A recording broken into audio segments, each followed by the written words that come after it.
Welcome, everybody, to the Cornerstone Midweek Podcast. Not weekly podcast, because it's been a little while, to be quite honest with you. But if we have any excuse, it's because we're busy reaching people for the Lord.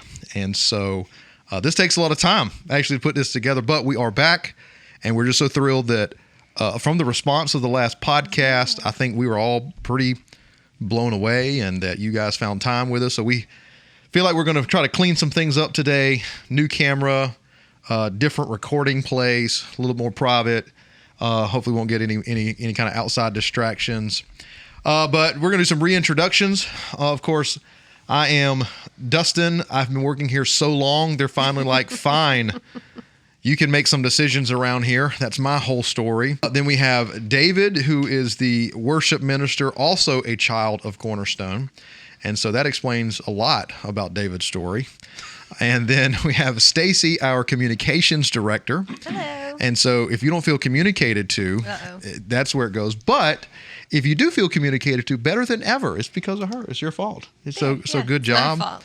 Runs the social. So what have you guys been up to? Anything you want to share? Any kind of update from a staffing perspective here behind the scenes at Cornerstone? So many secrets, you know. I don't want to spill the beans. You don't want to spill the beans? Oh, well, I'll start. So we just finished up our first ever women's only growth track. Yep, that's been really exciting. And it went amazing. Lots of lives and hearts blessed by that, I think. So I'm excited about that. Yeah, no, those have been great, and heard so many people have really come out of their shell and had wonderful stories to tell outside of just the content. And shout out to Stacy. That is all original content.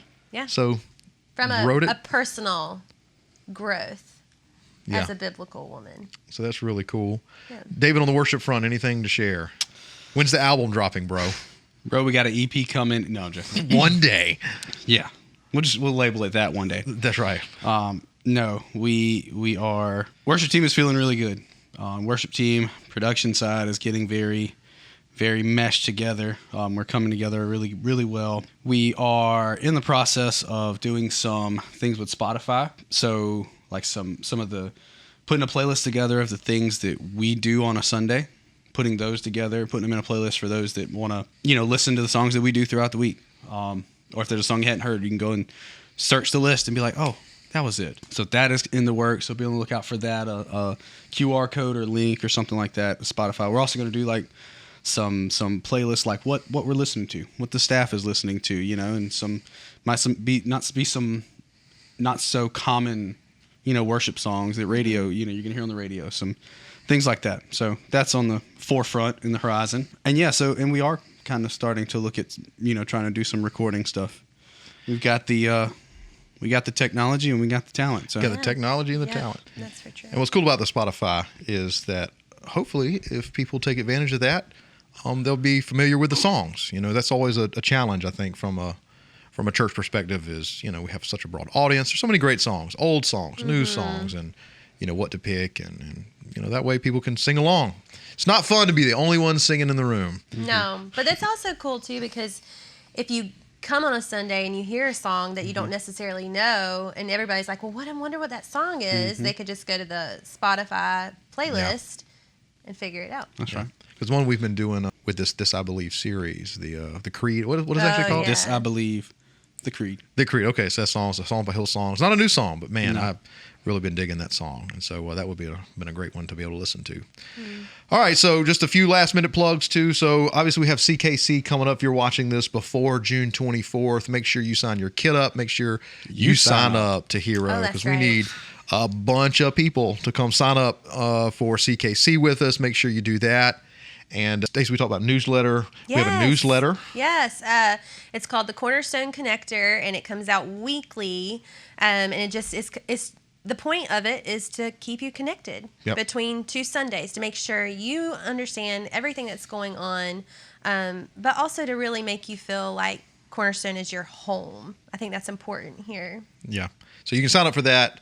If you're in the building, you can actually scan one of the QR codes in the auditorium, or we're going to have a place on the website you can sign up for that too. If you don't already get it. I think there's weekly openings Yes. 500-600 people? Yes. So we have been having about 620 to 50 people reading it every week, which is amazing. That's so cool because I feel like that's the thing I usually send over to my spam folder. Yeah. Why are they bugging me again? I haven't gotten any of them though. So that is the other thing. If you call Cornerstone your home and you've not been seeing it in your inbox, check your junk. Check your junk. Well, that'll preach, won't it? That'll preach. Check your junk. But also, Man, if you just don't think you have signed up for it, you can do that like Pastor Dustin said on the website. There's also a link on our Instagram page as well. So that's all the welcomes and introductions. So we just have a few kind of talking points that we want to talk through the next few minutes. We're going to try to keep this one slightly shorter than last time. We know a lot of you might be listening to it on the way to work or on a jog or, whatever you guys do in your normal life. And so just want to make this helpful and beneficial as you kind of see the inside of Cornerstone and really where we are and how we're working through things. Because, a lot of what we do here is birthed even from our own struggles or past experiences and where we are with the Lord. And so, this podcast, we wanted to talk specifically about this series, I Believe, and to kind of get it started, where this series came from is several months ago, a group of us of about, maybe 8-10 of us or so, actually met down at the Bamberg campus and just had a day of kind of seeking the Lord and coming together and asking the question, what does our church need to be taught? What should we be talking about within our sermons over the next several months? And we wound up really mapping out most of the year with some really great conversations. And one of the reoccurring things that kept coming up is, trying to better clarify, what does being a Christian really mean? What is the essentials list, if you will? What is the fundamentals of being a Christian believer? And talked through a bunch of that, but that's really where this series came from, and it came from that meeting that day with that group of Cornerstone leaders trying to figure out, what does being a Christian mean? So you guys have anything you want to throw into that? I would say if you are interested if you like to geek out to the historical things, science-y, history, the very first sermon in this series was a lot of that. It was really going through the earlier churches and how and like the things that they set up and set in place for us today. And so my father-in-law was actually at that one, and he said, "That's the best sermon I've ever heard." And can I be honest with you?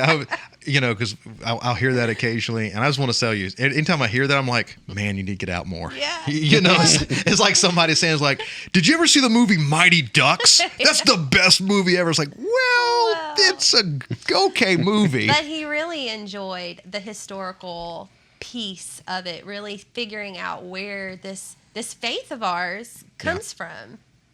And that's the beauty of it. So, like, we're seeing a very large growth in our church now. Yeah. And it's a lot of new faces. But we're also seeing those that are coming back who used to be here. And it's almost a way to get back to basics, to get back to what we are doing, what we are living out as Christians. Yeah. In our lives, in our daily lives. What does it mean? Because the Bible is so expansive, and so it seems so big. Yeah. And so when you can break it down like this, when you can, especially with something like, which we'll probably get into here later, the creed, something like that is something so simple to grasp onto that's it's our truth. It's like, this is simplified. And if I can start here, then that's a good grounding point for where I need to go. Right. Which I think you brought up that whole foundation. You told a story when we were walking through this sermon series and kind of putting the pieces together for it of somebody you heard. Yeah. Talk about that. Yeah, so as a pastor, he's off on the West Coast, and he was sharing a story about when his father died and how just obviously just devastating that is. And I think it was a tough situation, kind of unforeseen, death, and how in that moment his mind kept coming back basically to this mantra of the Apostles' Creed specifically, and that's the one we specifically talked about. And there's several others, and each creed was trying to kind of combat something in their day and age, different heresies and things like of that nature, but how, that creed was able to anchor him. And I feel like as somebody who has been brought up in the church, has a lot of personal church history, I think we can probably all kind of agree, because I think we all kind of have a similar experience in that, where we have personal church history, but wasn't really taught actual church history. Right. Like, I don't know if I've really learned anything past the 70s, like not the 1870s, like the 1970s, and like you go back before that, it's like, I don't know what was happening. What was being argued? I guess it's just all the same. And like, that's just not true at all. And how maybe we've been cheating ourselves out of having these things to anchor our hearts to in distress, because otherwise, I think a lot of times today, for the average person, it would be like, I just got to turn on my praise and worship music, right? Which in a sense could be considered a creed, if you will. I mean, something memorable, short, to the point, expresses a specific idea, and that's great. There's nothing wrong with that. But man, we got these other far better, ancient, strong things by, to be quite honest with you, Christian church leaders who were incredibly intelligent, and many of whom who sacrificed their life for these things. So like, when we say something, like, we don't really know the cost. Sometimes it really went into those things. And so, yeah, I thought that was a cool story too. I think it keeps us shallow too. And I think about like a tree planted, and if it has shallow roots and it just stays there, its growth is stunted and it doesn't go further to, or grow anymore. If a wind comes up, what's it going to do? It's just going to uproot. It's going to blow right over. But if your roots are deep in the historical faith and where your faith comes from, when something comes your way, it's not going to rock you, you know? Yeah, no, I agree. Because what do we know about life? Life is uncertain. Hard. Life is hard and things come up. And, I would kind of say, what good is a faith that is only beneficial on your best days? Yeah. Where that's actually not what Scripture points to at all. It is a strength for the hardest of days. And we don't have to just assume what that looks like. We have just 2,000 years of Christian church history of extremely hard but powerful stories that brought us the faith that we have today. And that's not diminishing Jesus. Like, I think maybe that's sometimes, especially in America, like, I don't want to do anything that's going to take away from Jesus. I think we're not. I mean, these are guys following Jesus. Right. They knew him best. Yeah. And these are guys that, like I said, gave up so much, and even the first few centuries, even after Jesus, just how the church grew and how they had to handle many of the same problems we're facing today. And I know for the average person, like, I get it. Most people aren't going to geek out over history.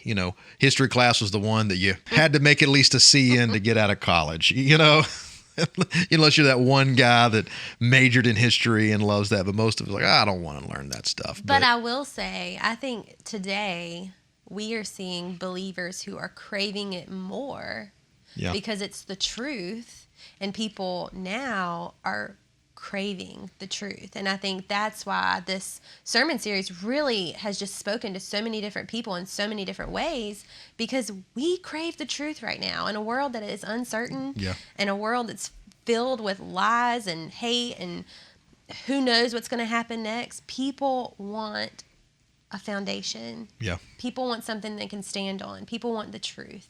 Yeah, no, I agree. And I think it's really so common today to have that revisionist history that just happens in a lot of ways in our culture. But what happens when you break down the traditions that you don't realize you need is you're not left with more, you're left with less. And that certainly can happen within the Christian church. It happens all over the place. It happens in all sorts of things, but definitely has happened there. One of the things we put in our notes here is how talking about, a series like this, what we believe, this I believe is really anchoring not just in the historic reality, but also in the practicality of Christian faith, and how it's not a fairy tale just for the sake, it's like just for the sake of telling. Like, you think of a Disney movie, like, it's just And it's just fun to tell stories. Like that's part of human culture. We love to tell stories, and sometimes those stories have a moral end to them. Like, the good guy wins, the bad guy loses, or something like that. But, that's not what Christian faith is at all. It's not a fairy tale that just says, well, in the plucky upstart first century Jew, who got killed by the Romans, but his teachings live on. It's like, that's just not what this is about at all. It's not a fairy tale. This is real. These real people and has real power for our lives today. Yeah. Well, and I think that goes along with the whole people craving truth thing, because what we're seeing now, especially people in our generation right here, we grew up going to Sunday school almost being taught fairy tales, like Noah and the ark. Yeah. Right? Yeah. All these animals came on this boat, and they make it seem like it's a fairy tale, but it's not. It really happened, but you have to have that foundation. And so we have lots of, just baby Christians walking around that are in their 30s and 40s because they've only been taught fairy tales. And I'm just going to go ahead and jump in and shameless plug. RC kids, if y'all, oh my goodness, parents, if you don't ever ask your kids what they learn. That's right. They are not just learning the Noah's Ark, the Adam and Eve. They are learning about the good news and how to spread the good news in our secret. And they do such an amazing job. Yeah. That's one of the things that we love, that our teachers put so much into that, to where it's not just fairy tales. It is real life. It's how they can apply it at their age, at their understanding. Yep. Yeah. And as parents, we should want that. Absolutely. We should desire for our children to know the truth, live I don't by want to say, the truth. What'd you learn at church today? How about Jesus? Right. Okay. Right. Yeah. Yeah.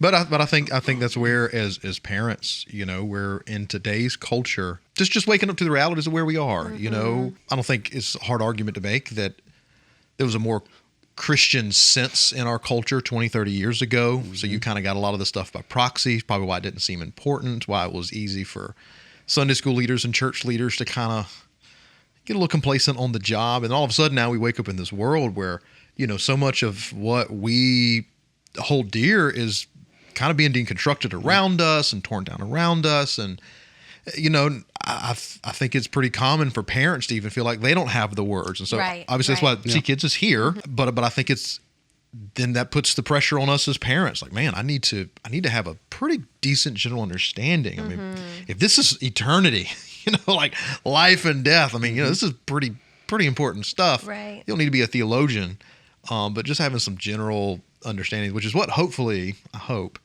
this series has kind of been for people. Just this general overview, so much. Like this past Sunday on love, my goodness, that could be a 6-week conversation. Maybe it should be. Because there's always more there. I think it's the challenge of church and teaching and anything whether it's growth class or growth track or small group or whatever is. Man, these are deep topics. Yeah, it's like every topic can have a sermon series on it. And that's just.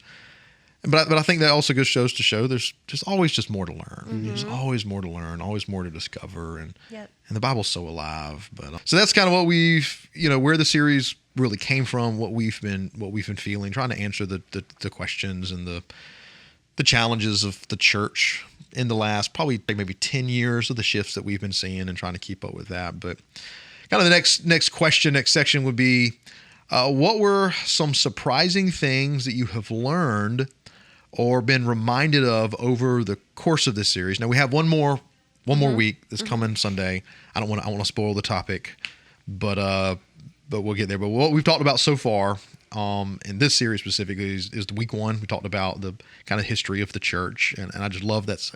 I've been saying it each week, how Christianity has done the most good out of any belief system, any religion, anything. I mean, and that's important because culture will tell you, Christians, and they always throw out the crusades. Like, I'm not condoning the crusade. That's not the point here. Yeah, I agree with you. Those weren't necessarily always good things, but you can't throw everything out just because of a few bad actors. If that was the case, nobody would go to doctors anymore.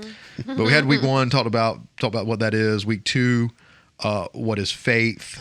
Faith is trust in God. Week three, the problem and the solution, which is sin and taking part in confession. Of course, in this past week, but was love. And so from y'all's perspective, I mean, any kind of thing that just really jumped out or you've kind of been wrestling with just in your own personal way.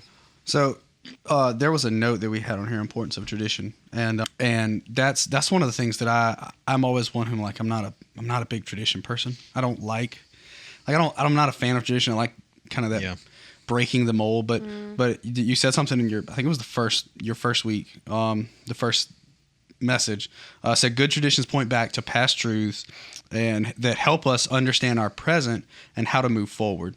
So it kind of gave me that shifting point of like, okay, traditions aren't all bad. Just because it's a tradition does not mean that it's got to change. Yeah. But it's such a good grounding point to know what works and what doesn't work. Because and I think I'm looking at this from my ministry head type standpoint, worship and things like that.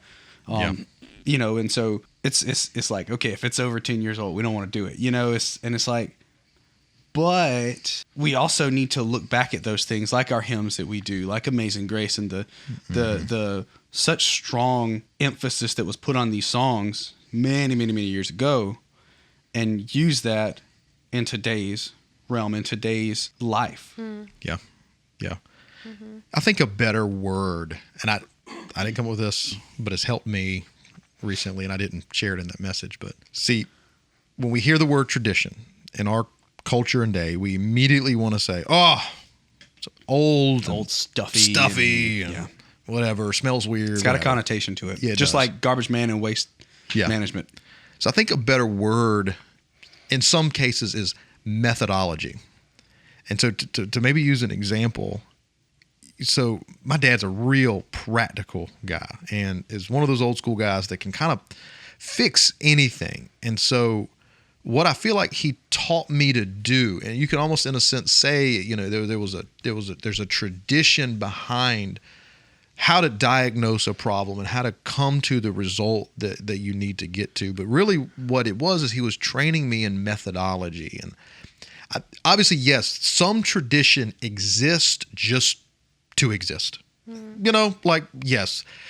This is how we do dinner in my family. This is what we do every Friday night. We watch a movie and eat pizza. Like that's just a tradition. There's no reason behind that except that it's just attached to a positive memory and connotation in your life. But methodology is much more along the lines of what like Christmas is. Like we can say Christmas is tradition, meaning, well, we just do it all the time. But no, Christmas has a purpose behind it. Christmas was celebrated from the earliest Christian traditions or methodologies of walking through and remembering. I mean, what is Advent? Advent is not a Christian tradition. It's a methodology of walking us through each year and reminding us what God has done, or Lent, or, these kind of major things. And so that means then in the Christian church, there is tradition, and that would be, well, I like the piano only for my worship. Well, that's fine. I mean, but that's not true methodology. That's just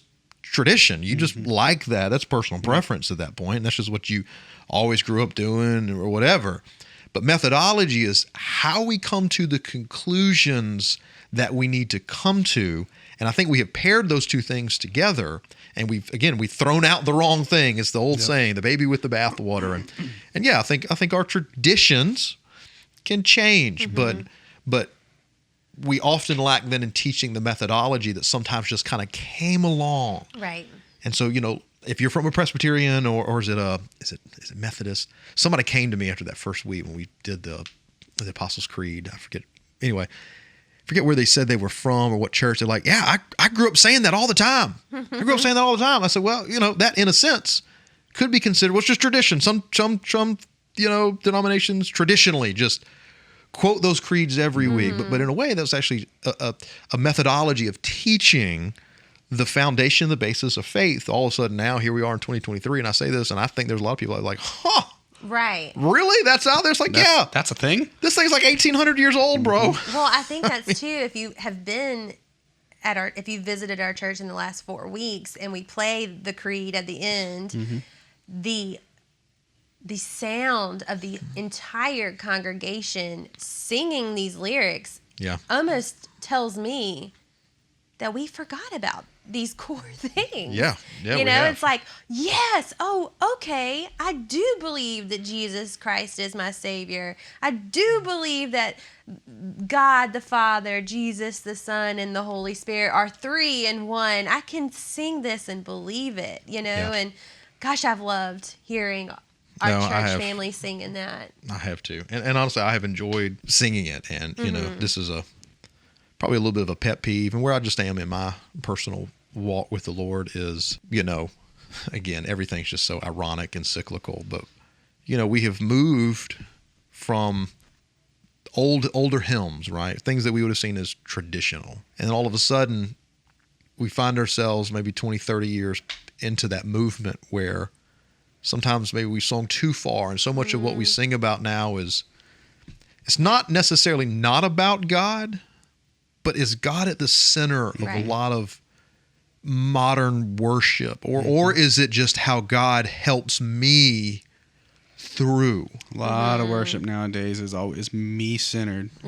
Yeah, and not bashing, you know, your favorite worship artist, but you know, it has definitely taken a turn towards me centered versus giving God all the glory and honor and praise that He is due. Yeah.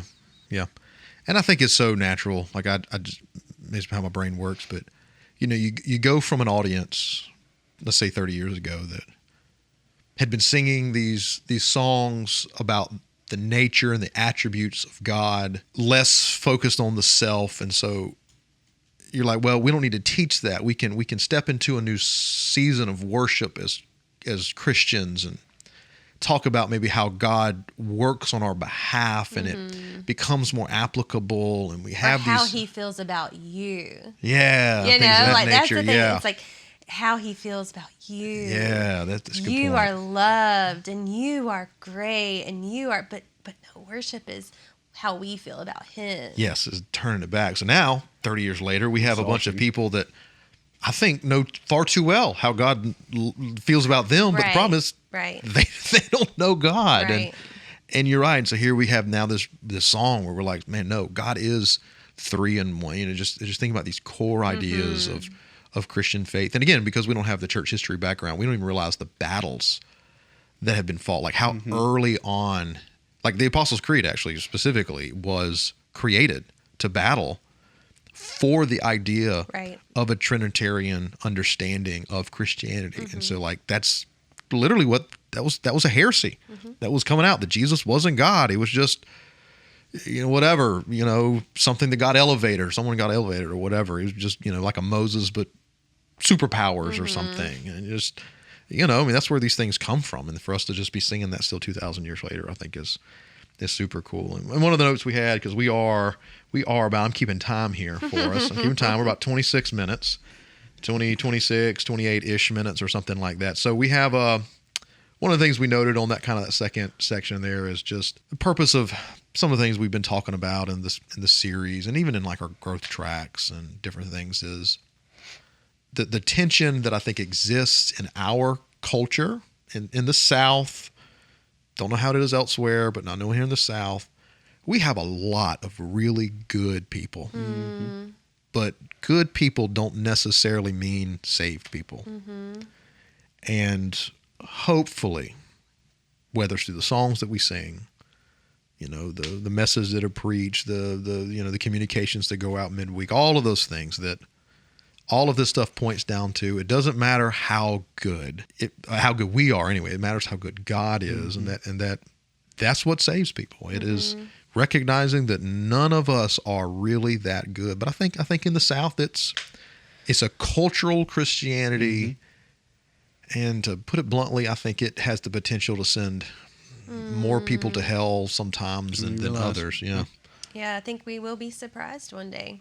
I do. I think we will be. And this Southern culture that says if you go to church and you do your best, God love you, right? Yep. God love you, and you're a good person. Well, you are a good person, but that doesn't mean you're a saved person. Yeah, and there's a difference. I think we see a lot of that. I really do. When there's a child that's sick, and we see, oh, let's pray for this child. Well, yeah, let's pray for this child.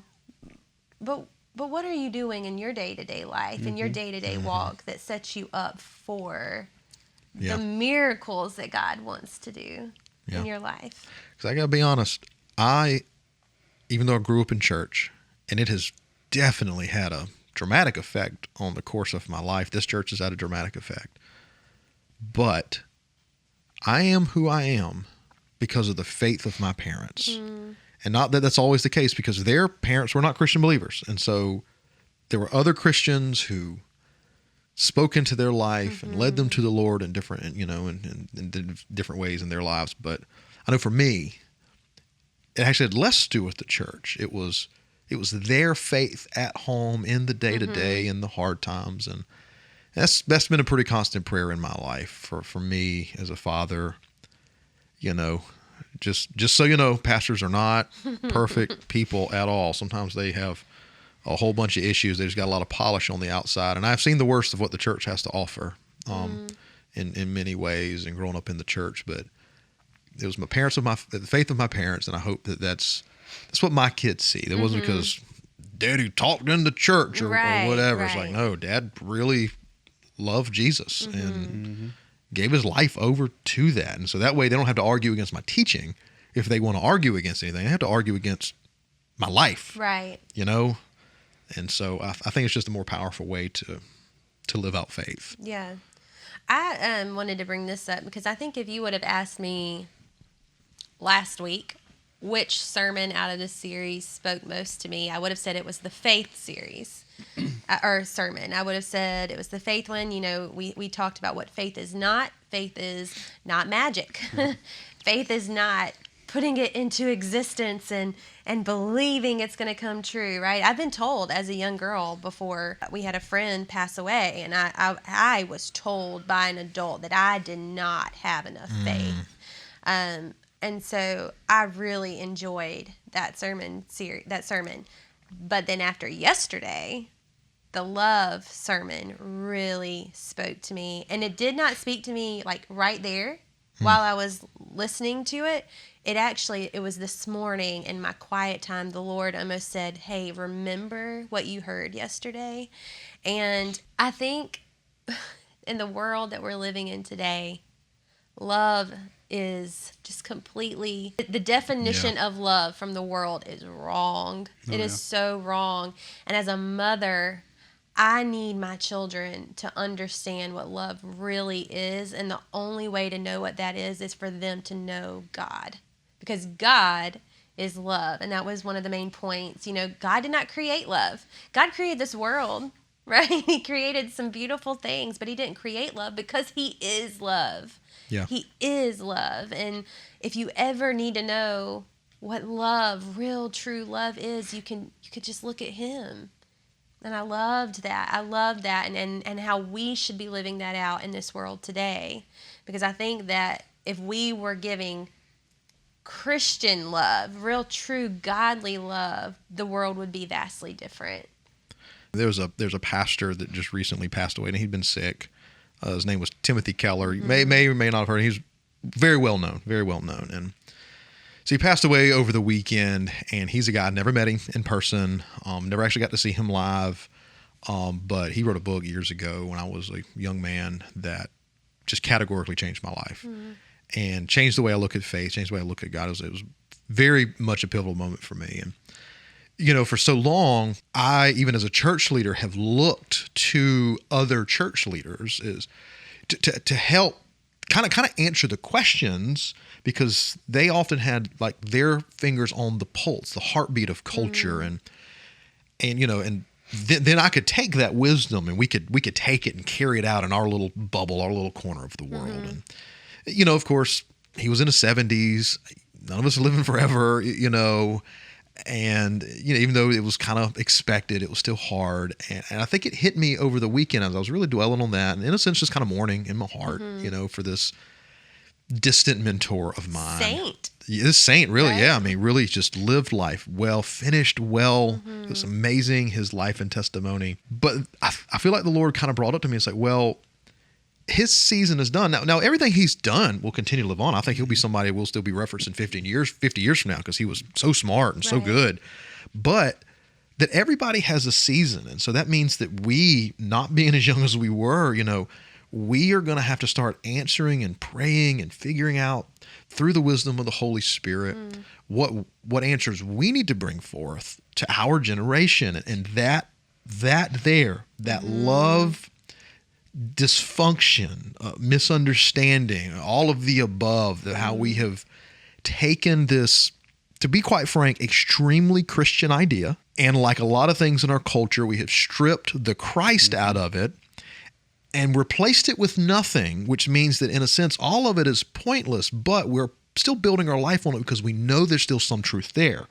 Because it is, like, love is more truer than, in a sense, anything we know. Well, because God is love and God is truth. But that doesn't mean that what we are currently identifying as love is anything there. No. But we know that love is a big thing, but we've morphed it and twisted it and mutated it or whatever. And I think that's just going to be our challenge going forward. I mean, just this past weekend, I was out of town and we had, walking down the road, there was a church that had changed their logo to be inclusive. Yep. And it's just that. And it is, and it's happening in a lot of places. And, and even these, small little conservative pockets or not, I say conservative, like, morally conservative pockets of these smaller towns and things like that nature, like which we exist here. I mean, the internet has made everything close. It doesn't matter. It doesn't matter, whether it's a war on the other side of the planet or an ideology from anywhere else in the country or the world. Like, everything's just close now. And so, that's really what's discipling our young people. And well, that's where having those foundations like the creed, right? Yep. Having that and being able to build on that and being in the Word and being able to have that discernment to know and to lead your family. If you're a parent, be able to lead your family. If you're a young adult, if you're a young child, understanding that, hey, my truth is going to come from the Word. Yeah, and I think you can't assume anymore. Like that's a little bit. I do think maybe it only existed in our world, but I think our parents could have assumed more, that we knew more, but the threats weren't as real and readily available. Even though, I think those of us in the room here, we're the true internet generation. We are the ones, these kind of older middle millennials that we remember the dial-up tone. I do. I remember a beeper. I remember all my buddies, all my friends had beepers. I was like, I want a beeper, and I never got a beeper, or whatever. But never had one either. Me neither. I remember getting our first computer. Yep. I remember getting dial-up internet. All of those things, and now these. And now you have 9-year-old. Oh, it's okay if you have that. I'm not like, but like as a 9-year-old, when I was a 9-year-old, to have a cell phone, like. My parents still had a bag cell phone, so I mean. Well, we were allowed to be kids, I think, for a lot longer. Yeah. I mean, because there's just nothing else. I mean, at 9, all I wanted for Christmas every year was a new bicycle. Right. Every year, man, it makes us sound ancient. Yeah. Was a horse and buggy, A baby doll. Like, what happened to that? Do they even have baby Polly dolls Pockets and Tamagotchis and all that and now it's like my oldest son, like, he thinks Teslas are the coolest thing. I don't know. I mean, it's because they just live in this world where they watch these fake families on YouTube or whatever, and I just don't think we can assume, especially from a faith standpoint, we have to assume that they're learning things that we're probably not ready for them to learn. Right. Just practically speaking, whether it's internet or friends, and I think we need to have the appropriate protections in place. But then we can't assume that they are learning or knowing these things about Christian faith, many of which really just come through repetition. Again, that's the methodology. And so, saying prayers before bed, that actually isn't just a tradition. That's a methodology of training our children that we thank God, for the day, or we ask Him bring our concerns or whatever. And I think it's important to. We also can't assume that for those who may have older children or who may have friends, we also can't assume that when we think they're getting good counsel, that it is good counsel because we have so much at our fingertips. So many pastors and preachers get this huge following and get millions of shares on TikTok and Lord. Facebook and Instagram, but it's spewing nothing but heresy. Yeah. And so that's the whole we can can't. of worms Yeah, too. yeah. That So I mean, you is. can't assume that. That's another podcast for another day. That actually would be a good one. How to would. identify. I think that would be How to so identify good. the heretic in the room. Boy, that would be. That sounds like a great. I was thinking that when we were talking about worship songs. Yeah. You know, like just be careful. Yep. Be careful Don't of assume, who yep. you're listening to. Be careful of what music you're listening to. Just because it's a sermon or a worship song does not mean it is glorifying God. Like it does not mean that. Yeah. What is? Hang on. I'm googling it because I can't remember. Be careful. Do not get us canceled. No name drops. No. It's the verse. We're It's, small enough right now. There it is. No, here it is. So it's just Jesus talking. Matthew 10:16 is probably a good place to end because I think we're around 40 minutes now. He says, "Look, I am sending you out like sheep among wolves," and which that's so true. Of course, God would know, but man, this world is a devourer of the innocent, and it wants nothing. And again, that's what we're seeing in our culture. I mean, man, even elementary kids, school kids aren't safe, man. I mean, that's you always go for the most unprotected, and that's why we are the protectors. You know, we're the protectors. Anyway, but sending you out sheep among wolves, therefore be shrewd as serpents, but as innocent as doves. And so just shrewd, be wise as serpents. What does that mean? A serpent's got to be wise because everything wants to kill it. Ain't nobody like a snake. That's true. And I think that was interesting that Jesus pulled that. Like he could have used something else, but I mean, he chose even that animal. You know, be wise, be smart, be purposeful. You know, about the methodology that you have in your life and in your family. So anyway, well, I hope today has been helpful from an inside look. We're going to try our best, but no promises, to be more consistent here. We really do enjoy this, putting this together. We hope it's helpful for you. Any closing thoughts, anything anybody wants to say while we're here? We need to put a poll out and just see what people, 30, 45 minutes, an hour. 30, 45 3 minutes. hours. We're going to do a Joe Rogan. We're going to sit here all day. We're going to take breaks and just leave it recording. You have to sit here through the break. I need more coffee for that. So We need a sponsor. well, Cornerstone Church, we hope you have a wonderful week wherever this finds you at, and hope to see you for the conclusion of the series, and just on church, just to church every Sunday. Doesn't matter what the series is, just on church. We have a new series coming. Yeah. We do. Do you want to? Is it bad that I just forgot the name? I'm blanking. Oh, there we go. Okay, a new series starting. Why don't we need to drop in a? All right, pause for the drum roll. A series called "Be Free: How to Walk in Freedom." Man. And just in time for 4th of July. That's right. Maybe we'll even do some fireworks on the inside. There's no promises. A fun day, I think. There's going to be a fun day there. And obviously we have CKC in the month of June again. And you probably will get sick of us talking about that. But seriously, make sure you sign up for that. Whether you have kids, I don't care. It's still fun. Man, it's just a fun day. It's a blast. Listen, if you want a personal heart change, or to leave spiritually being filled up, there's nothing like watching children sing to the Lord. It's the best kind of tired at the end of that day. It is. Because you do get tired. I mean, I'm not promising, you'll be tired at the end of the day, but it's a good. Because then we come right back in on Sunday and do Sunday. And do a Sunday. So stay tuned for all that. But hope to find you guys well. Blessings, and see you soon. Bye. See ya.